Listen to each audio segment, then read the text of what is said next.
Nuwun para pamirsa pandhemen waosan cariyos basa Jawi ingkang wonten laladan pundi kemawon.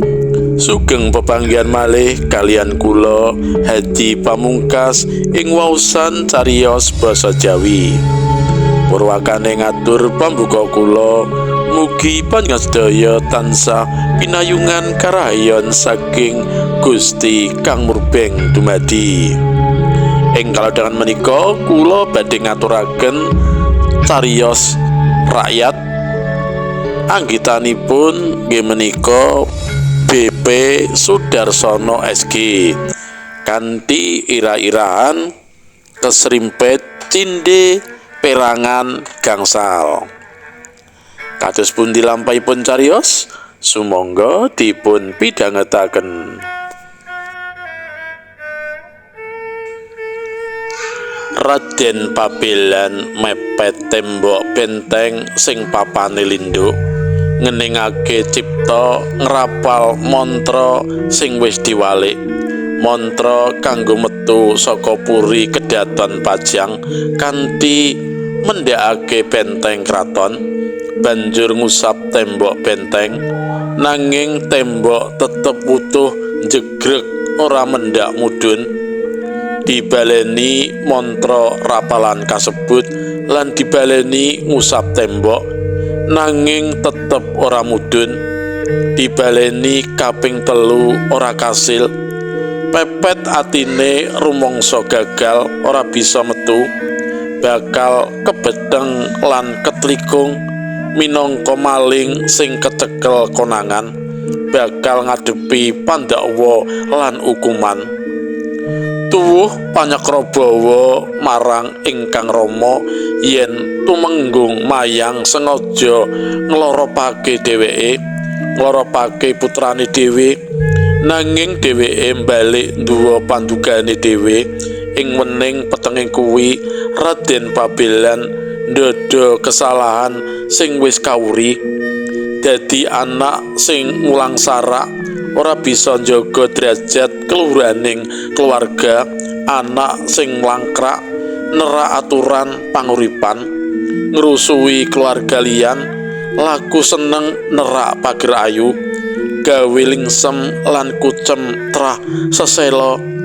Nanging dumeling ing kuping pangandikane ingkang Rama sineksen ibu kinasih yen laku cidra sing pungkasan iki uga bakal kanggo nggayuh kamukten, bisa mulyakake keluarga iku yen kasil kanthi becik, ora di nukanan sultan mung siji totoane, mukti utawa mati. Pabelan bali menyang puri ing kono sang ayu isih ngenteni ing ngarep kori. Deleng taruna pepujaning bali ing puri kaget nanging malah ndadekake senenging ati. Dipapak lan digandeng enggal diajak mlebu sentong puri. Lungguh ing Tilamsari tinakonan kena opo ora sida bali mring katumenggungan. Dijawab Waloka yen wis ngupaya nanging cabar. Raden Pabelan pasrah jiwa raga marang sang ayu yen nganti dinukanan Kanjeng Sultan. Apese bisa kapidana mati. Sekar kedaton trenyuh dheweke wis melu tumindak salah nerak paugeran baku gawe kuceming asma ratu. Dene pidanane uga ora beda marang Raden Pabelan. Kakang Pabelan, aku prasapa bareng mulya uga bareng pralaya. Sekar kedaton ngguguk nangis ing dadane Raden Pabelan. Ana rasa wedi nanging uga rasa tentrem. Ati lan pikire wis mantep yen taruna katumenggungan iki jatuh kramane. Guru laki piniji sing bakal disuwitani selawase. Paraga loro sing lagi diobong geni asmara ngisi wektu-wektu sing nguwatiri laku. Dianggo andon asmara sakatoke langen suka cangkraman lan senggama kelakon rina wengi prasasat tanpa kendhat nganti lali wayah Sekar kedaton ora metu saka puri kaputren rong dina rong wengi kawuri. Dina katelu para emban padha bingung mligine emban saka lan kanthil kuwatir momongane nandang gerah banget kaya padha semayan nyoba nyedhaki sentong kori sing tutupan. Kori diselarah saka jero ditilingake kaya ana swara guneman pating klesik guyonan lan panggersah. Sijine swara priya sing durung dimangerteni nanging tumrape emban saka ora pangkling iku swarane Raden Pabelan putrane Tumenggung Mayang. Kuwatir dinukanan dening ratu emban saka agahan sowan ngadhep sultan sadurunge weling marang emban kanthil lan emban liyane supaya tansah ngawat-awati puri kaputren. Melaku setengah melayu tumuju bangsal Sri Manganti beneri lagi ana pasewakan. Sultan Hadiwijaya ngadhep para nayaka mantri bupati lan senopati sowan dadakane emban pamomong kanthi nangis ndadekake sultan kejot ing galih. Panglocitane ana kedadian gawat wigati ing puri kaputren enggal ndangu emban saka mungguh genahing perkara nganti wani nyela ing pasewakan praja kanthi swara pedhot-pedhot nahan tangis. Emban saka matur waloka kahanan ing keputren wiwit purwa madya lan wusana bab sing dimangerteni.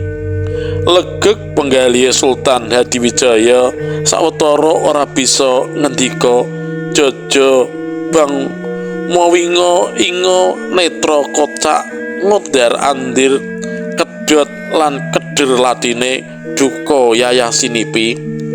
Druhun laknat wis kumawani nebah jaja ningsun pamer kasudipian nerak paugeran wani mlebu keputren nggonjak putri ningsun keparat iblis.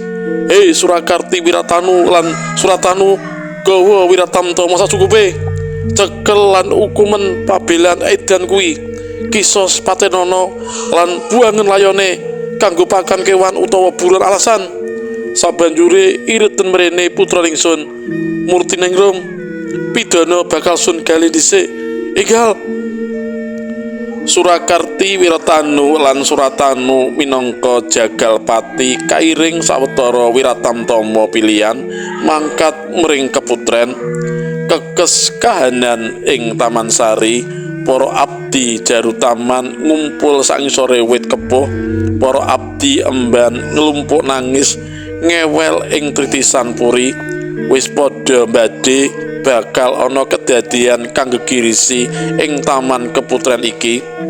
Kasunyatan tekane Ki Wiratanu lan Suratanu kairit Wiratamtama pepak gegaman maju sangarepe kori putri.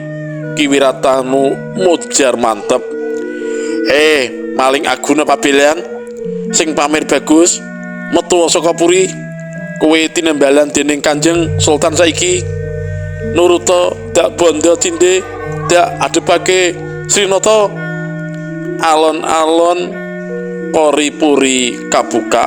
Sekar kedaton digandeng dening Raden Pabelan kepara dirangkul bangkeane. Semono uga Sang Dyah Ayu prasasat datan ginggang sarambut kan ditrapsila anuraga Ki Suratanu waju. Ngger Pabelan keponakanku ayu ngger dadherekake sowan Jeng Sultan. Ora-orane yen paman tega sira kadukanan pun paman bakal sakbela sakuatku sabiyantu ngenteng-entengi nyuwunake pangapura syukur bagi Jeng Sultan kedu lilih dukane bebasake sira bali mring katumenggungan Kakang Tumenggung Mayang sedulur Sinarwediku pun paman Suratanu sing bakal ngampingi sira. Mula ngger mriniya dak irit tanpa kabanda slendang cindhe ing astamu.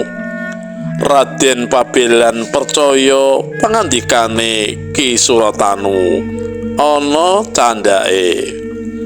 Mekaten para pamirsa pandhemen waosan crita rakyat mliginipun kala wau sampun kala waos crita rakyat anggitanipun BP Sudarsono SG kanthi ira-iraan kesrimpit cendhe. Mugi kemawon terus kala wau saged dados panglipur manah panjenengan sami saged dipun tenggo cariyos candhakipun. Matur nuwun, rahayu ing pinanggih.